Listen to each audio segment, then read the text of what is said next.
Alrighty, today we're talking deadlifts, and deadlifts are a fantastic exercise for full body strength, particularly working posterior chain. Also a great exercise for packing on some muscle.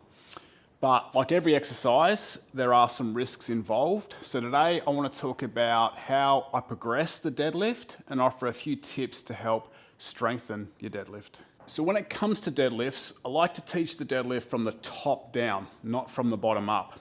So as we start to lower the bar, there is a greater demand for strength and flexibility. Hence, we can safely train the top part of the movement and progressively over time, increase the range of motion. So just quickly from a top-down view, I'll walk through more key points later in this video.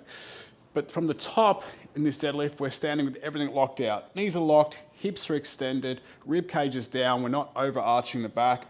We're standing in this position. From the top, we'll take the knees off lock. So we're just bending the knees slightly, which helps to take tension out of the hamstrings, and it's gonna allow us to tilt the pelvis. So knees locked, and then we're leaning the shoulders forward as we sit the hips back. Notice the shoulders are coming over the bar, and I'm not getting lazy with the arms. I'm pulling the bar back in so that the bar touches the thighs as I go down. Soft knees, butt goes back, bar stays connected. This movement from the top is just coming from the hips tilting, okay? So the pelvis is tilting, and I keep going until I get to the point where the bar is below the kneecaps here, all right? So I haven't excessively bent the knees. The knees are soft, and this is all about hinging at the hips, keeping the bar close, and coming down to that point just below the knees. Once the bar is below the knees, we're keeping the shoulders over the bar, and then we're bending the knees to take the weight to the floor in this position. So this second part of the movement is actually coming from the knees, and we're not hinging anymore from the hips. So the first part of the movement, you'll notice that I hinge from the hips, and the second part of the movement, you'll notice that that torso angle is staying the same as I bend the knees in that position, okay? So there's two key parts of the movement, the hip hinge and the knee bend, and it's best to teach it from the top down, work on building strength through the hip hinge first, and then teaching the knee bend once we start to get the good strength through the glutes and the posterior chain, that top part of the deadlift. Okay, now let's run through some tips to help improve the deadlift. The first thing I'm going to talk about is gripping the bar. So whether you're deadlifting from the floor or you're deadlifting from a rack like I am here, what we're going to do is we're going to stand with the feet roughly hip width apart, and the grip will be outside of that. So obviously when I'm going to the floor, I need to have space for my legs to fit between my arms. So it's not a narrow grip, we're going wide in this position or outside the knees. Now when I grip the bar, if I relax, you'll notice the elbow pits are pointing inwards. But what I want to do here is I want to imagine I'm snapping the bar or bending the bar towards my pinky fingers. So when I do this, you'll notice that the elbow pits rotate forward. Elbow pits pointing forward. Now what this does is it creates external rotation in the shoulder. And as I snap the bar, it pulls my shoulder blades back and down, and it'll activate the muscles in my back. So it creates tension through the back muscles. And what this does, it allows me to transfer force from the floor, pushing the floor away in the deadlift to stand up straight, into lifting the bar. I want to create tension through my body. So by snapping the bar, I create more tension. It's also going to help me engage my lats, okay? And the lats attach down on the pelvis. So if I'm contracting through the lats, it's helping in terms of my core stability here. So no matter where you are, when you're gripping the bar, I want you to think about snapping the bar and having the elbow pits facing forward. And I maintain that as I do the deadlift, okay? Always snapping the bar, always maintaining that tension. Next, I want to talk about the head position. So again, from the top down, when I'm standing up straight, I've got that cervical spine in a neutral position. I'm not flexing it and I'm not extending it, just the head nice and neutral. You can imagine you're holding a tennis ball under your chin in this position. So chin is tucked, knees off lock. In that hinging movement, I maintain that neutral spine position. I'm setting my eyes on roughly a 45-degree point in front of me, okay? So I can do that in this standing position. Even though the head's neutral, the eyes are looking down 45 degrees. Soft knees, hinging at the hips, maintaining that neutral position. Then as I bend the knees, I still maintain that neutral position. Pushing the floor away, standing up straight, squeezing the glutes. Now, the reason we want to maintain that neutral position, well, there's a couple of reasons. Number one is where the eyes go, the spine tends to follow. So if we start to go into this extended spine position by looking forward, then we tend to want to follow with the thoracic and lumbar spine. We get this overextension through our deadlift, which is not what we want. We want to try to maintain a pretty neutral spine as we go down in the deadlift. So keeping the eyes fixed at that 45 degrees, maintaining neutral cervical spine helps us maintain a more neutral thoracic/lumbar spine. Reason number two is the deadlift is an absolute strength exercise. This is an exercise where we're trying to lift decent amounts of weight or heavy loads. I want you to think about the neurological system, the nerves that run from your brain to your muscles, and they tell your muscles to contract. All of those signals run down through your neck, okay, through your spine. Think of that like a hose pipe. So when I've got a hose I'm using to water the garden, if the hose is in a nice neutral position, the water flows through the hose nice and quickly. If I kink that hose, then I can stop the water flow, or I can certainly slow down the flow of the water.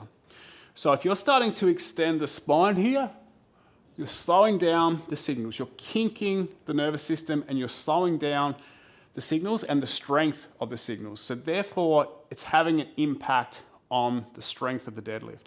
So a neutral spine is going to allow you to lift more weight, and it's going to be safer. Now, some of you will go, what about Olympic weightlifters? Olympic weightlifters, when they're doing their snatches and the cleans, they're always looking up. I guarantee you that the Olympic weightlifter will deadlift more weight than they will snatch or clean, okay? The snatch and clean is more of a power exercise, explosion, force production, okay? It's all about moving quickly, and they need to keep their eyes on the horizon because this helps them with balance, okay? So when we're moving fast, we need to have a reference point that's going to help us with balance. So there's a difference between Olympic lifting and deadlifting. There's also a difference when we talk about the sumo position. A lot of power lifters will lift in a sumo position, a wide stance in this position, and this will bring their torso more upright and allow them to be in a neutral position where they're looking forward, okay? So it depends on the style of deadlift, and it will depend on the nature of the sport where we're going to set that cervical spine and how it's going to affect us in terms of the weight we can lift and our performance. Most of the time, conventional deadlift, I'm going to tell you to keep your chin tucked. Think about holding that tennis ball under your chin and maintaining that neutral spine. Okay, before we get into the progressions that I like to use for the deadlift, I just want to talk a little bit about breathing during the deadlift. So obviously the bar starts on the ground, or it'll start in the rack depending on which progression you're using. But either way, I'm going to come down and I'm going to grip hold of that bar, snap the bar, maintain that neutral head position. And the first thing I'm going to do now is take a nice big deep breath into my belly. So I'm going to do that by breathing in through the nose.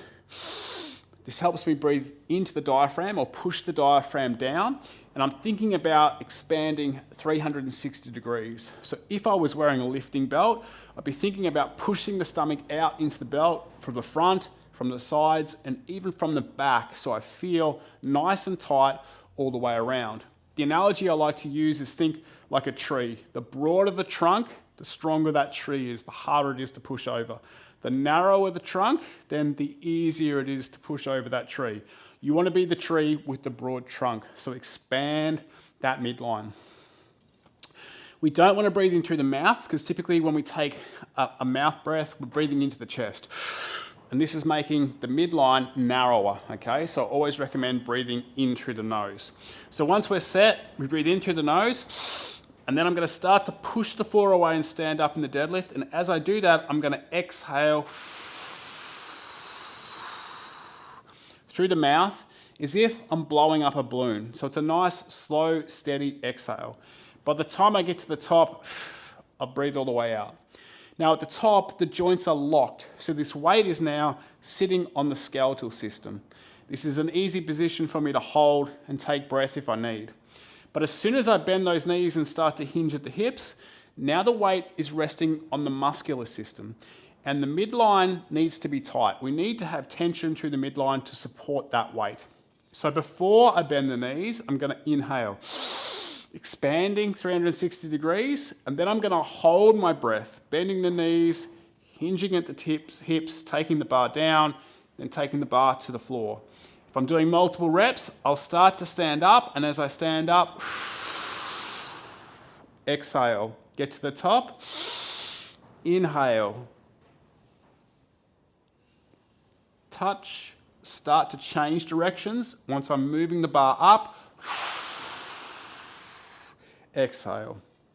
It can take a little bit of practice if you're new to deadlifting, but this is a good breathing technique that you can use, whether you're doing 1 rep, 5 reps, 20 reps of the deadlift. Try to get that breathing in sync and in timing of inhaling and exhaling at the right point in the deadlift, being able to brace that midline, create tension through the body so you can lift the bar safely. Okay, so the first progression that I like to use with the deadlift is a rack pull. And in this variation of the rack pull, I'm going to set the bar to be just above the kneecaps. We could go even higher than this, but generally kneecaps is a good height, or just the top of the kneecaps. Now, from this position, if I stand here with my knees softly touching the bar, I bend the knees and hinge at the hips, you'll see my knees move back from the bar. So what I'm going to do is I'm going to grip the bar and then I'm going to pull the bar in to touch the thigh. I want to keep the bar close. I also want to make sure that I'm leaning the shoulders over the bar. I'm not sitting back in this position, okay? I want to make sure I can feel weight evenly balanced under the heel, the knuckle of the big toe, and the knuckle of the pinky toe, and then also the weight balanced from left to right. So in this position, grabbing the bar, snapping the bar, shoulders are over the bar. I can feel some tension in the hamstrings here. Deep breath in, holding the breath, breathing out, keeping the bar close. Soft knees, hips go back, shoulders go forward. I don't get lazy with the arms. I use the arms to pull the bar back in so it lightly touches the thighs. I come back down and touch the bar to the rack.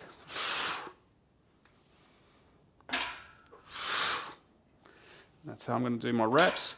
And this is going to allow me to understand the top part of the deadlift, understand bending the knees, and it's going to teach me how to hinge at the hips.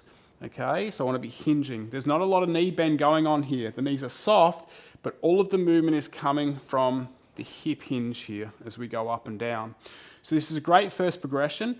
It allows us to build strength in the glutes and hamstrings as hip extenders. It allows us to practice the breathing.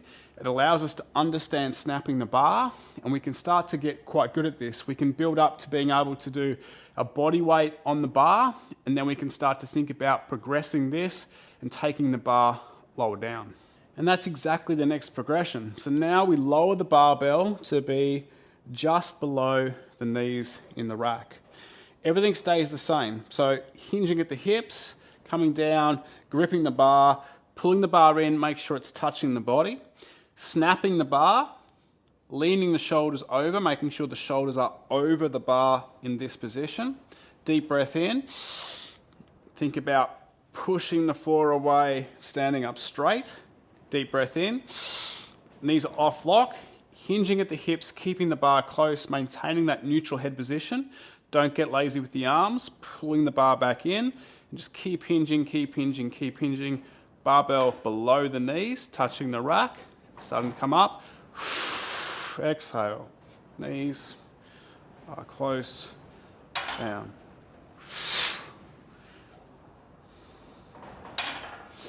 Okay, so step by step, we can start to go lower and lower with the bar until we get to the height where the bar would naturally be on the floor with the diameter of the standard Olympic lifting plates.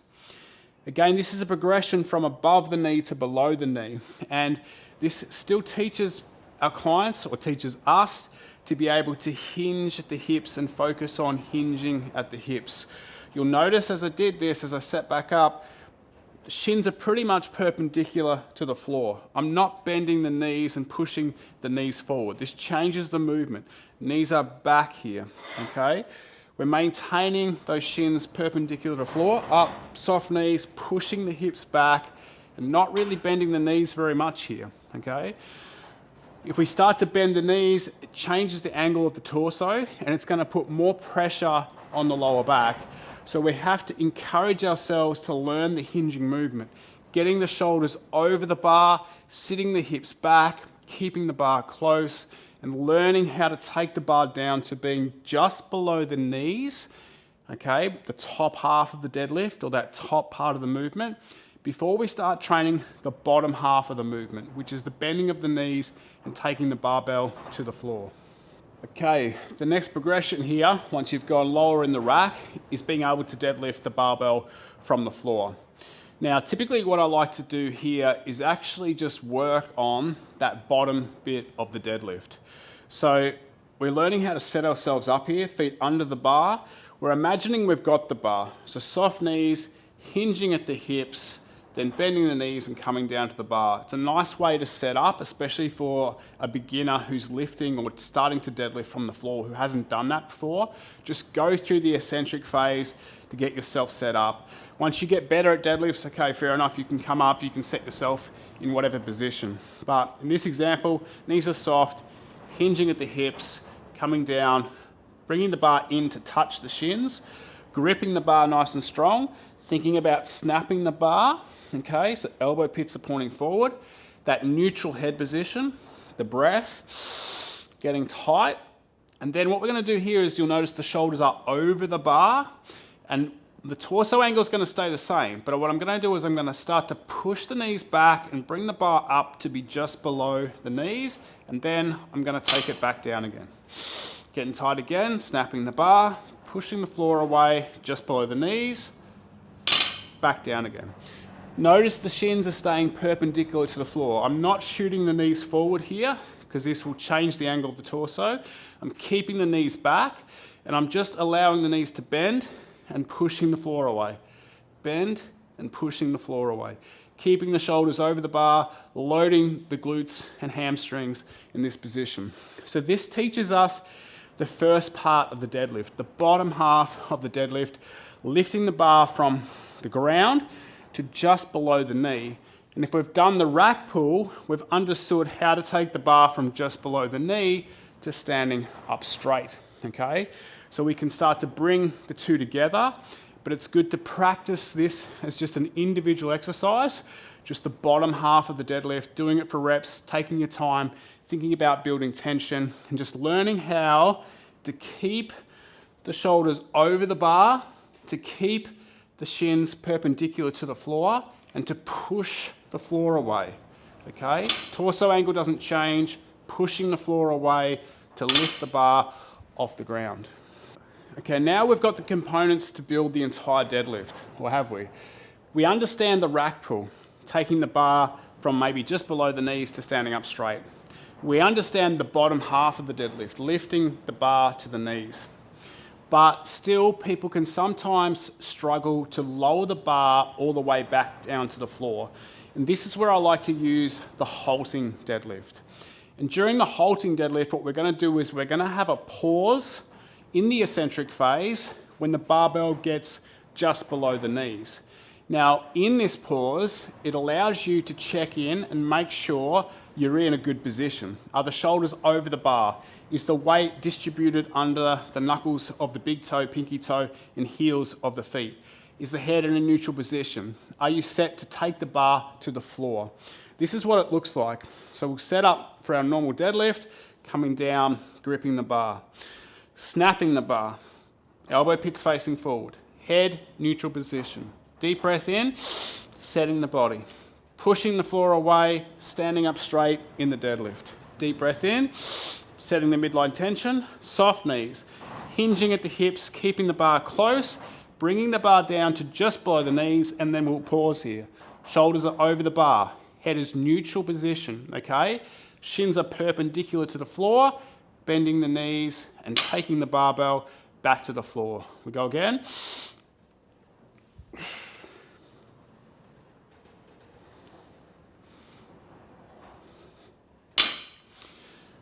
During that pause, it just allows me to correct. It allows me to feel out what the deadlift's doing.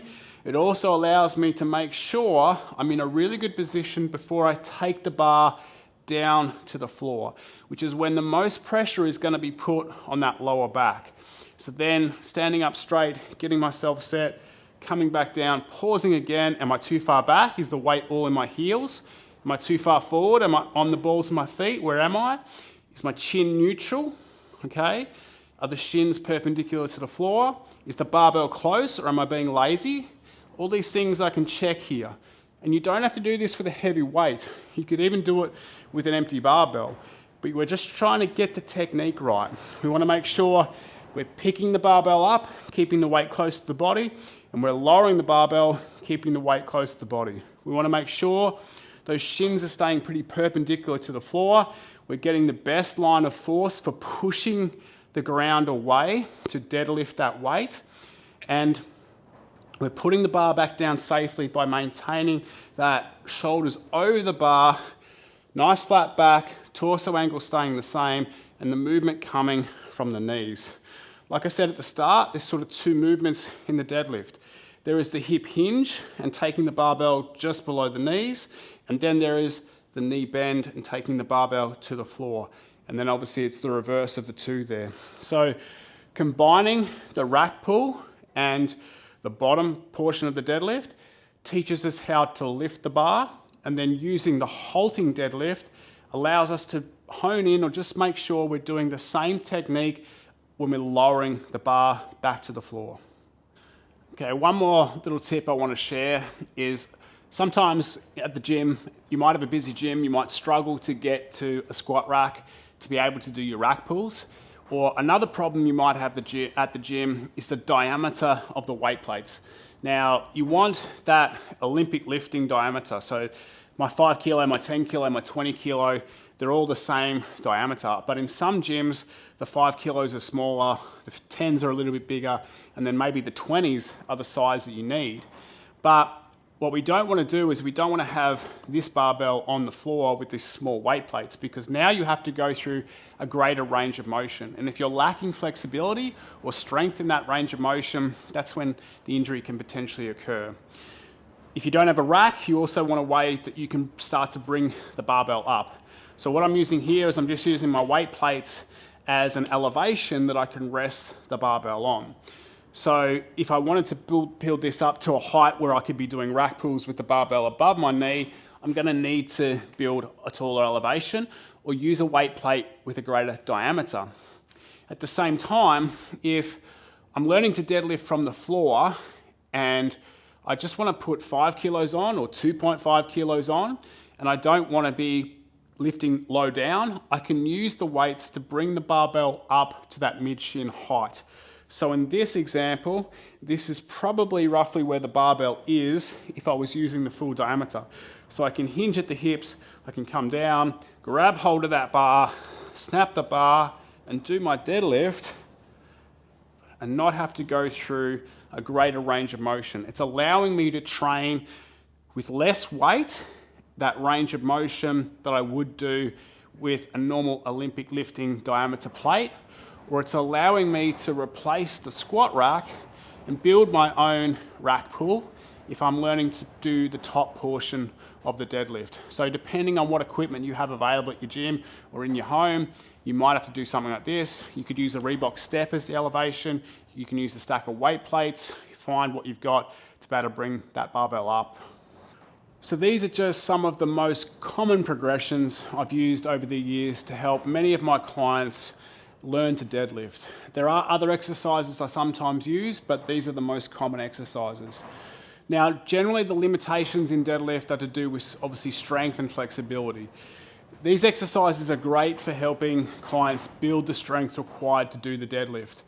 But if clients are spending all day seated at an office, at a desk, in a car, whatever they do, chances are they're going to be lacking some flexibility. This could be calf flexibility. This could be hamstring flexibility. This could be hip internal and external rotation flexibility. All these things are accessory work that some clients are going to need to work on to help unlock the deadlift or deadlift safely. So although I've given you some progressions here that I commonly use, it's not all the progressions, and in certain circumstances, flexibility is going to be the limitation that clients are going to need to focus on just so they can improve their deadlift. Most of the time, a rack pull above the knees is a safe exercise for a lot of people to start with in terms of their deadlift. So in the accessory work, you're working everything else needed to help stretch and strengthen the muscles in the deadlift. And then over time, you can progress the bar down in the rack, come to the floor, learn the bottom part portion of the deadlift, move to halting deadlifts, and then get all the way through to the deadlift. I hope this has helped you get a better idea about how to progress your deadlift. If you've got any questions or comments, please feel free to leave them below. Until next time, happy deadlifting.